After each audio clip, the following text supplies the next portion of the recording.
So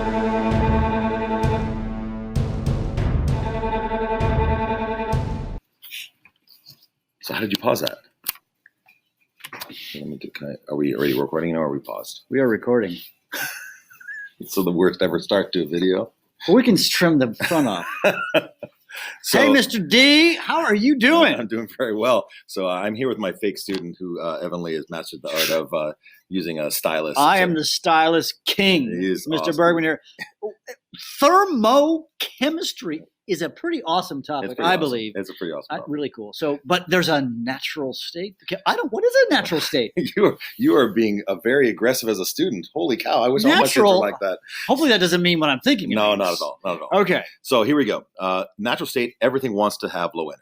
That's essentially everything wants to have low energy. Like what? Think about yourself. Do you want to be at high energy running around like crazy, or sitting on your sofa? Well, I like to do triathlon, so I always like to do you're the worst example I could ever use. Yeah. That's fantastic. But generally, what? You think about this, guys, balls, they have to go downhill, right? Because if you put the lower energy is at the bottom of a hill. So if I roll a boulder from the top of a mountain, it's going to fall to the bottom of a hill. But like that work.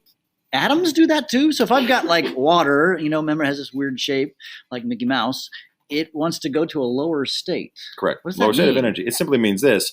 If you were to have your ball at the top, let's do a little point at the top there. That's your high energy state. Yeah. It's way easier to live at a lower state of energy. It's very hard to go the opposite way for certain. So let's say you did the backwards drawing. Put a rock at the bottom of a hill. Right here? Yeah. And make a hill going the other direction or going up. Okay. Another one right there. That's beautiful. What are the chances of you sitting there, even if you give it words of encouragement, of it ever going up that hill?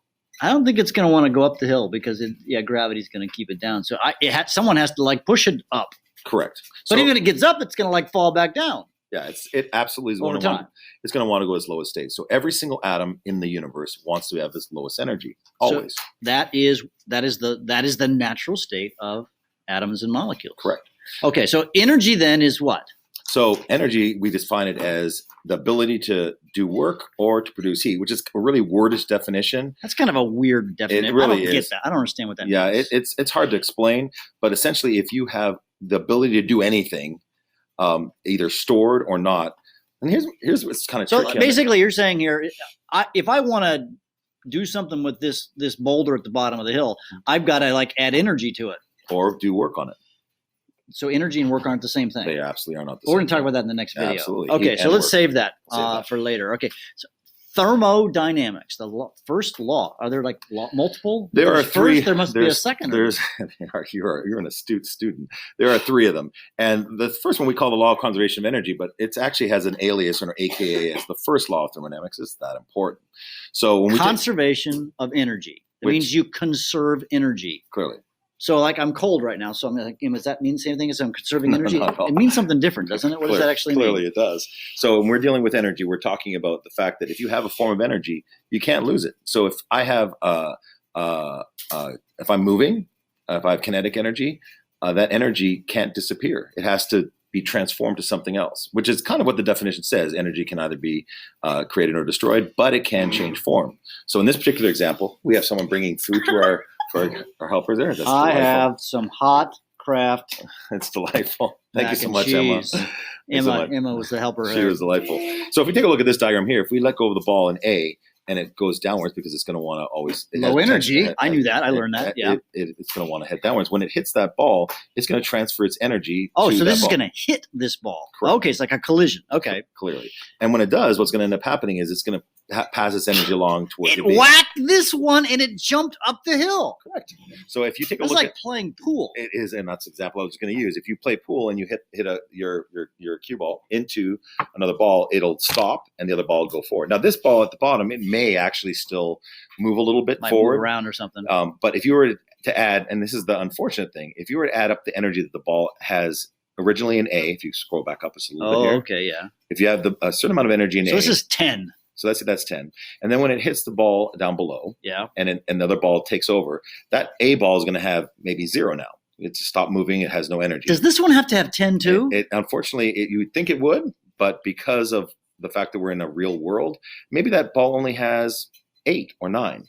But where'd the other two go? That's a great question. So we lose It a went lot away. of energy. Yeah, we lose a lot of energy due to friction, and that's probably the number one robber. Friction and heat, which we're going to talk about in a little bit, are ways that we lose energy. So you really didn't lose energy; they just went somewhere else. And that's a misnomer. That's what conservation of energy means. Absolutely. So if we're talking about our overall amount of energy at the very top here, if you did a little squiggle with the B, the A that we have 10, if we were to take a look at that and then compare it to the B on the second diagram, the B on the second diagram will have 8. But then if you added in the heat that's lost, this is that lost that friction lost heat friction deal. So in the end of the story, you're not going to lose energy. So overall. you can never lose energy ever. Nope. Never, ever, never. Energy from the beginning of time is the same as we have right now. Weird. Crazy stuff. So it's this. So it's the sum. What's this? The sum total. What is this? I don't know. That's a really good question because that's your notes. So that snuck in there on my notes a little bit here. So why don't I defer to you, student who knows a lot? It's a constant, saying that you just said it. The total amount of energy at the beginning of the universe fair enough. Hasn't changed. Yeah. So thermodynamics, fancy word. Thermodynamics. Well, why don't you take a shot at here, student who's very bright? Thermo. I've had a thermal blanket before, Really? And I know that thermal blanket probably means heat. All right, so I understand the word thermal. Dynamic. Dynamo. That means stationary, right? No, it means motion. Yeah. So thermodynamics is the study of how heat moves. Pretty straightforward, right? It's how heat moves. So students, you should write that down. That How heat moves. Love it. So there's two ways it does it. What's up with that? So we're gonna define everything into. We love to put things into boxes. So we're gonna treat everything as either the system or the surrounding. So we are very, very excited about the system. System and surroundings. Yeah. So the system is essentially whatever we're working on. So if we have a reaction, that's our system. If I have hot Kraft macaroni and cheese. That is the system. So this is hot. Yep. So this is my system. That is a system. I'm gonna have some. Yeah, absolutely. I'm starving now as I look at you as a fat guy.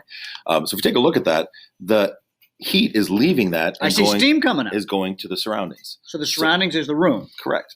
So in every scenario, we could go around and you could point at anything, and there's always a system in the surroundings. In fact, we can define what the system is. In physics, they have some weird ways of doing that. Mr. Birdman here teaches physics. They have some times where they define differently what the surroundings are and what the system is. But for this case, let's just talk about. So, and here's something very important to note, guys. Here is that the steam is leaving the craft. So something always flows, always from hot to cold. Correct. So cold can't flow into hot. So when your mom tells you at home that when you open the window on a cold day, which never happens in Houston, I don't think. Clearly. I'm from Chicago. When you open the door, quit letting the cold in. It's not a thing. So what's actually going on? My house is getting colder when I open my door when it's 40 below in Chicago. This is the cold hand on the warm neck principle. So if you put your cold hand on someone's neck, you are not giving them cold. You are sucking the heat off of them. Because the heat is transferring from their hot neck to my cold hand, which makes them feel cold. Correct. And so same sort of principle of when we are putting on blankets and whatnot, we think that the blankets aren't giving us warmth. They're just trapping in the heat that wants to leave us. So we've got this system surroundings thing. So then there's two ways it can happen. There's a couple of big words. Exothermic. Now, I'm a little smart. Thermic means heat. Hot. Thermic means hot. So we've got this exo word and endo. Now, I'm trying to make some connections here, Mr. Dmitrovich. I remembered in biology class that they have these things with exoskeletons, and I have an endoskeleton because I'm a mammal. Is that related? It's close. You just hit on it. So think of X as exiting, even if you want to. Exiting. And if you think of endo, think of it as enduring, which is a really dumb way to say it. Enduring. So entering. Or entering, right. So if you break it down to the word, it's really simple. Therm is, think of thermals. It's something you put on to keep warm. So heat exiting would be exothermic, and heat entering or enduring or being absorbed would be your endothermic.